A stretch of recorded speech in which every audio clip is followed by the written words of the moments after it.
அப்படிப்பட்டவன் நான் நினைக்க மாட்டேன். என் குமாரனாகிய இவன் மரித்தான், திரும்பவும் 24வது வசனம், உயிர்த்தான், காணாமற் போனால் திரும்பவும் காணப்பட்டான் என்றான். அப்படியே அவர்கள் சந்தோஷப்பட தொடங்கினார்கள்.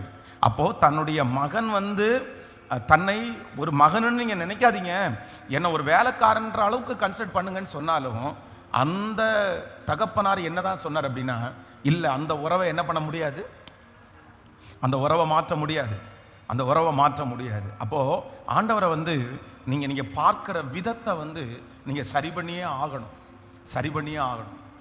ஆண்டவரை நீங்கள் பார்க்குற விதத்தை சரி பண்ணினீங்கன்னா தான் உங்களால் என்ன பண்ண முடியும்னா, சில பிரச்சனைகளிலிருந்து கம்ப்ளீட்டாக உங்களால் நார்மல் ஆக முடியும், நீங்கள் விடுதலை ஆக முடியும். உங்களுடைய மனம் அப்போ தான் நீங்கள் பின்மாற்றத்திற்கு நிறைய பேருக்கு போகிறதுக்கு காரணம் என்னென்னா, ஆண்டவரை பார்க்குற விதம் சரியில்லை, ஆண்டவரை சரியாக பார்க்கல.